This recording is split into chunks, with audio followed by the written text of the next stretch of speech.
This was totally non-obvious. Even when I first met you, you were a student at MIT, and I came to Roz Picard's lab and saw some of the things you were working on. You guys were out in the wilderness. Nobody thought the kinds of questions you were asking or the things you were developing were really very important. What changed in the world to make everybody suddenly realize this isn't just important, it's the center of what we need to be doing? Absolutely. In fact, when I first started doing research in this space, and especially when we started Affectiva over 10 years ago, Roz and I would avoid the word emotions altogether. We called it the E word, right?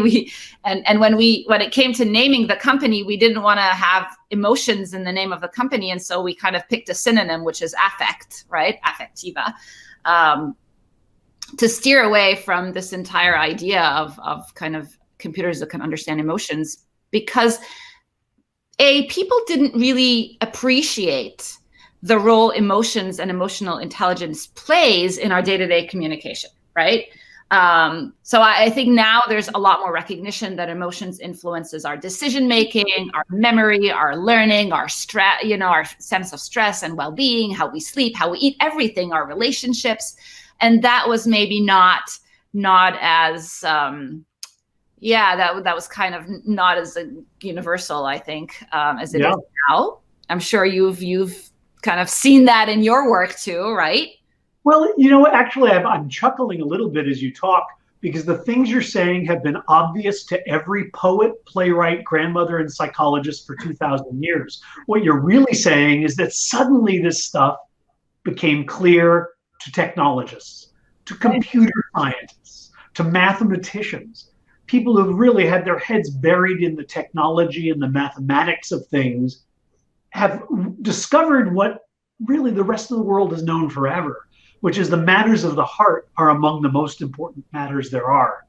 So it's wonderful to see, from my perspective, wonderful to see all of these people finally understanding the deep meaning of our psychology and why we can't run away from it. It's the centerpiece of everything we do.